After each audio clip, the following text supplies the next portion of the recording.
Praise the Lord. Island girls can sure sing that song. This is Pastor Raymond Bideau, and we're pastor here at McCrabb Independent Baptist Church. I want to make a short video, and my reasoning and purpose is, I guess, maybe to make things clear on a couple things. To begin with, we've been here about 3.5 years now. In September will be 4 years.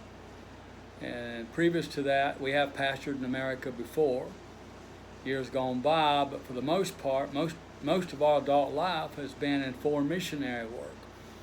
And overseas, primarily in the country of Haiti. We have pastored churches over there. We have planted churches. We have done many leadership seminars, working with our pastors and leaders in the various churches. And of course, we've done evangelistic work, crusades and local revivals in the local churches and so on and what have you. And we've also have sailboats that we've used in this ministry for many years, and oftentimes sailing into an island or someplace we'd have doors open to do campaign work there as well, sharing the gospel. And the Lord's been very gracious to us. We've been privileged to serve as chaplain and minister in the country of Africa, Haiti, Jamaica, the Bahamas, and anyhow, we've been able to travel a lot in gospel ministry over the last 40-some years, and we just praise the Lord for all that. Well, having said all that, we are a missionary pastor. It's that simple. We still have a work in Haiti, and we have an indigenous work in Jamaica. And in Haiti, our main challenge has been our Manger C'est la Vie feeding programs. All right, that's been an ongoing challenge and responsibility the Lord has entrusted us with. And weekly, we wire money in for those feeding programs. But what I want to address here is when we became pastor here at McCrabb Independent Baptist Church. There's been a lot of change, a lot of transition. When we first came here, what am I trying to say? We inherited some issues and things.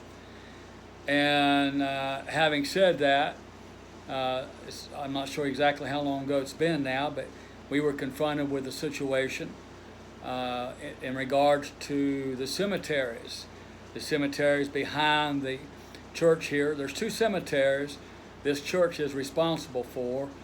One is the Hatch Cemetery over on Hatch Road. That's the old one. We were told actually it was donated to this church, but actually just recently we've acquired the warranty deed on there, and actually the church had purchased that 107 years ago. That's been a long time, 107 years ago. And so that cemetery's been there a long time. I guess the original church had been there at that point. Well, somewhere, and I'm not sure exactly the year, but it went from there to where we're currently located right here off 349, where it intersects with 351A, and on the corner here. And then I'm not sure exactly what year it was. I'd have to look into the records to verify. But then one of the pastors that had been here years gone by, they in the congregation had established a a cemetery right behind the church. And then they made bylaws in regards to that cemetery. And the bylaws simply stated that nobody could be buried back there unless you were an active member of McCrabb Baptist Church. Well, for one thing, when we took this church, we pulled out of the Southern Baptist Convention. We are no longer part of any association. We became an independent Baptist church, and we immediately organized as such. We have a board of trustees / elders here, and we have local government. And so that's without going into any other explicit detail, that's how it is. Well, and so we've changed other rules. Now, we run into a situation some time back. A young man I don't know if he had died of natural cause. He was killed. I'm not sure about the particulars on that, but he was to be buried. They wanted him to be buried here. Some of the folks in I'll just say this. Some stood by the bylaws and was very adamant about our bylaws here, as it had previously been. We hadn't been here very long. We really didn't even know what the bylaws were in regards to that. So it ended up he was buried someplace else. And honestly, I have regretted that with my whole heart ever since we've become more knowledgeable. We've looked into the bylaws now, and I feel like we have made some very positive changes to the good. And so basically the way it stands right now, the cemetery behind our church here, immediately behind the church, it is not a public cemetery, no. But it is for the members, active members, I might add. And that means if you were a member way back whenever, 30 years ago, 10 years ago, 20 years ago, whatever it was, if you've not become reinstated under our new Constitution here, bylaws, since we become an independent Baptist church, you are no longer a member here at this church.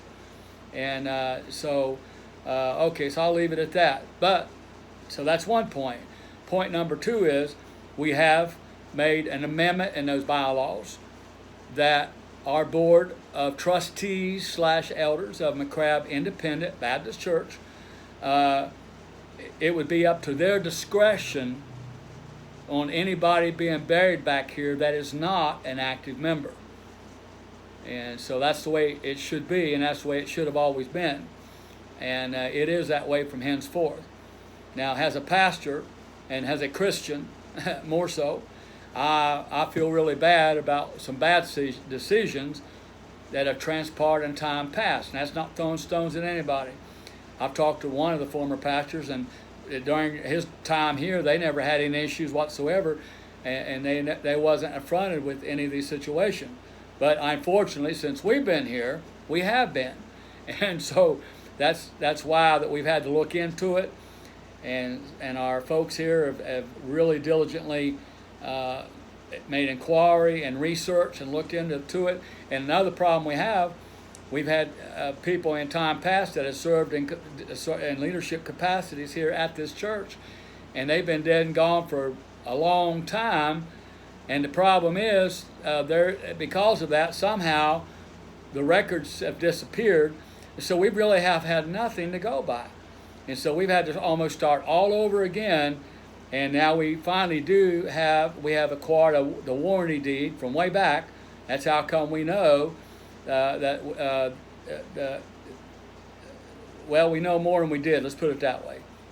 All right. So I just felt like this needs to be put out there because I can understand if I lived in the community and had a situation where I had a loved one buried in a cemetery, and that mean old church says, "Nah, you can't be buried there. You've got to be an active member." No, I can understand that, and my heart goes out to that truly does.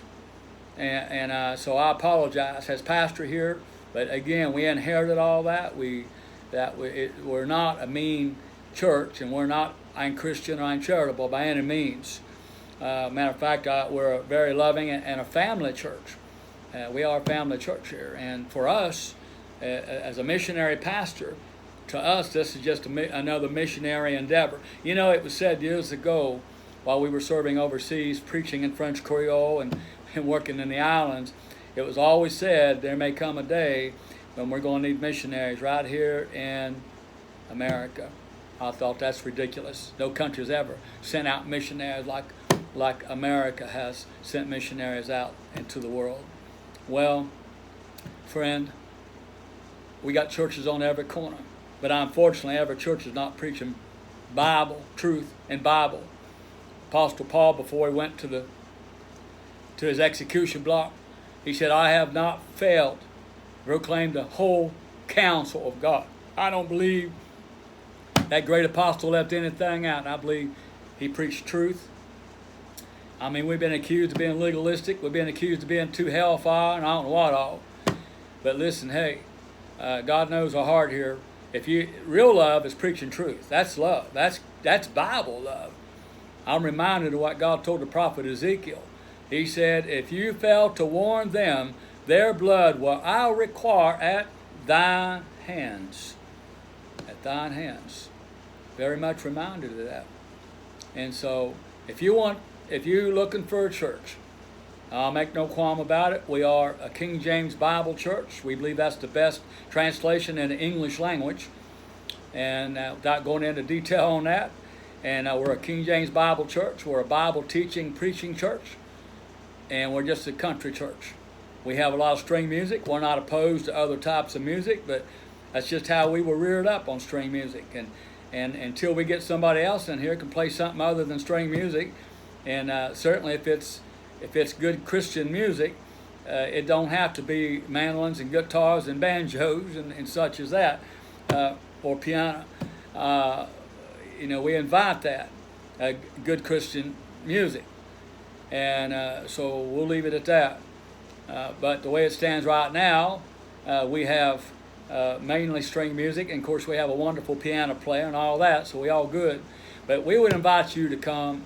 Give us a visit here at McCrabb Independent Baptist Church. We have service 9:30 on Sunday morning is our Sunday school, and at 11 o'clock is our worship on Sunday morning. In the evening at 11, we have our evening service, and then on Wednesday evenings, we have prayer and Bible study, and I will confess, sometimes we preach on Wednesday evening, sometimes we go through Bible study. It just depends on how the Lord leads. But we put special and much emphasis on prayer on Wednesday evening. And so God bless you. This is Pastor Raymond.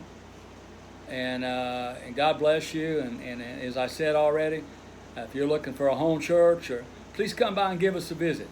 We'd love to have you here. And so we're 70 miles north of Old Town on Highway 349. God bless you until next time. This is Pastor Raymond. And may the peace of God be with you. Lord bless you.